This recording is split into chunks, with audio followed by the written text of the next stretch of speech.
자, 여러분 반갑습니다. 자, 오늘도 간략하게 차트 보면서 이야기를 드려봐야 될 것 같습니다. 자, 어느덧 2월의 문턱을 넘어서면서 2월 조정에 대한 분석들이 많이 나오고 있죠. 자, 우리가 향후 시장에서 조정의 빌미를 제공할 두 가지 위협적인 부분에 대해서 고민을 좀 해봐야 될 것 같습니다. 자, 그로 인해서 미국 증시의 24년도 상승세가 꺾여지면서 이 조정이 시작될 수가 있는 건데요.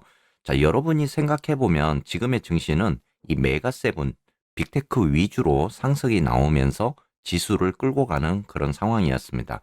자, 그런데 이제 상승을 주도한 기업들이 하나씩 지금 줄어들고 있는 모습이에요. 2월 들어와서 이 4개의 기업, 우리가 흔히 말하는 판타스틱 4라고 합니다. 엔비디아, 아마존, 메타, 마이크로소프트가 지수 상승을 끌고 가는 모습인데요. 점점 지수 상승을 끌고 가는 힘이 약해지고 있다고 생각을 좀 해봐야 될 것 같습니다.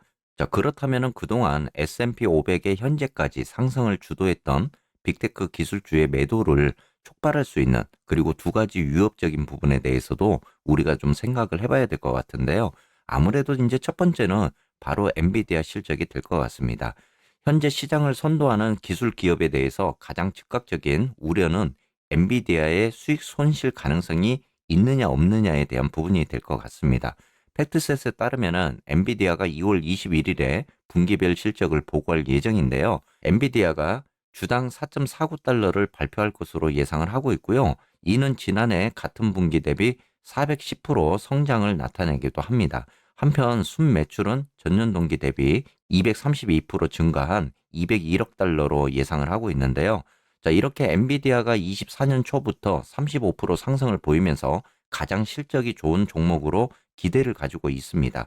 그 뒤를 이어서 메타가 상승을 주도하고 있는데요. 자, 이러한 실적 및 향후 가이던스에 대한 부족한 부분이 발생이 될 경우 투자자들의 투심이 일어날 수 있는, 그리고 증시에는 위험할 수 있는 그런 상황들이 될 것 같습니다. 자, 아무래도 이제 두 번째는 인플레이션이 될 것 같은데, 다음 주 발표하는 소비자 물가지수 CPI 등 경제 데이터도 중요할 것 같습니다. 다시 지정학적 리스크로 인해서 인플레이션이 반등할 수 있는 그런 상황인데요. 연준에선 이러한 물가지수가 다시 반등할 경우에 금리 인하에 대해서 시간을 두고 볼 경우가 있습니다. 그러한 물가 데이터가 나온다면 높은 금리, 그리고 국채 수익률 상승으로 인해서 증시 시장에 부담을 가중시키고 조정의 빌미를 제공할 수 있다라는 점에 대해서는 우리가 좀 생각을 해봐야 될 것 같습니다. 앞으로 미국 증시의 향후 움직임은 이 두 가지 변수를 생각하면서 지금 대응을 해야 될 상황이죠. 자, 지금 현재 보더라도 엔비디아 주가가 이 수직 상승하고 있는 모습입니다. 거의 과매수적인 그런 시그널도 지금 들어와 있는 모습이에요. 자, 어느 기업이 됐던 계속적으로 상승을 할 수는 없습니다. 분명히 조정이 나올 수 있는 그런 상황들도 연출이 되는데, 어제 엔비디아가 이 수직 상승한 그동안의 상승적인 부분들의 부담이 작용이 되면서 장중에 마이너스 3%까지 하락을 하는 모습이었다가 이후에 다시 한번 낙폭을 줄여주면서 마이너스 1.6%로 마감이 되는 모습입니다.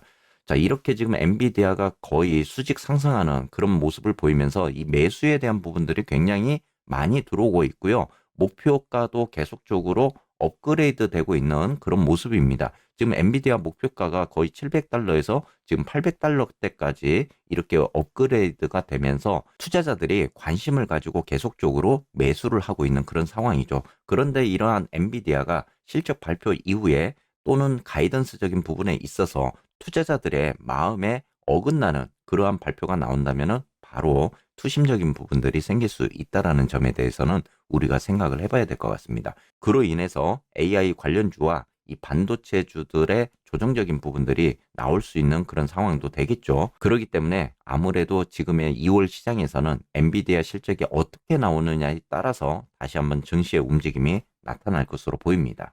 지금 속설 차트도 보시게 되면 어제 여러분들께 그런 이야기를 좀 드렸습니다. 지금 구간에서 이 추세적인 부분이 아직까지는 좀 상승적인 그런 모습을 갖춰주고 있고, 또는 단기 시그널 상으로 반등적인 모습이 나오지만은 어느 정도 차익 매물에 대한 부분들도 여러분들이 고민을 좀 하셔야 된다라고 이야기를 드렸죠. 뭐 장중에 거의 6% 가까운 그런 하락세가 나왔다가 마이너스 3.6%까지 낙폭을 좀 줄여주는 모습이었습니다. 그런데 어제 엔비디아도 그렇고 지금 반도체 지수도 좀 더 하락적인 부분들이 나왔었는데, 그나마 어제 이렇게 낙폭을 줄여줄 수 있었던 원인은 이 MB가 조정이 나왔음에도 불구하고 원재료 그리고 부동산 섹터가 지수를 받쳐주면서 전체적인 그런 지수의 흐름이 낙폭을 줄였다라고 여러분들이 좀 생각을 하셔야 될 것 같습니다. 그러지 않았다면 전체적으로 지수의 하락적인 부분들이 어제 나타날 수 있었다라고도 볼 수 있는 부분이죠. 자, 이렇게 되니까 이제 속설 같은 경우도 현재까지는 이 제가 기준선이 있는 32달러를 계속적으로 이야기를 드리고 있잖아요. 자, 32달러 때쯤 내려오면은 지금 반발 매수에 대한 부분들이 들어오고 있습니다. 아직까지는 기준선을 이탈하는 모습이 나오지 않으면서 이 박스권적인 그런 횡보를 다시 한번 보여주고 있습니다. 전체적으로 한번 올라갔을 때 지금 기다리고 있는 거잖아요. 자, 박스권 상단을 돌파한다면은 고점까지 다시 움직일 수 있는 부분이 되겠지만 그렇지 않고 하단에 대한 이탈적인 모습이 나오면은 조정에 대한 부분들도 일어날 수 있다. 결론적으로는 엔비디아 실적에 대한 부분 그리고 물가지수 CPI를 기다리고 있는 그런 모습입니다. 아무래도 물가지수에 대한 데이터 그리고 엔비디아 실적에 대한 부분들이 나와줘야 이 박스권적인 움직임에서 탈피할 수 있다라고도 볼 수 있는 거고요. 그로 인해서 어떤 미스적인 부분이 발생될 때는 하단 이탈을 감행할 수도 있는 그런 부분입니다. 아무래도 현재 되돌림 추세 구간에서 오른쪽이 자리를 잡고 있는 부분이기 때문에 어제도 분석 드린 것처럼 이 오른쪽에서 고점을 돌파하지 못하는 모습이 나왔을 때는 우리가 대형적인 부분들도 생각을 하고 있어야 된다라고 여러분들께 이야기를 드리고 있습니다. 아무쪼록 이 현재 속스를 보유하고 계신 분들은 다음 주에 발표되는 CPI 그리고 엔비디아 실적에 대해서 좀 주목을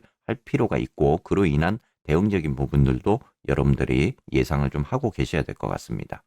오늘 시장도 여러분들 대응 잘 하시고 또 즐거운 하루 되시기를 바라겠습니다.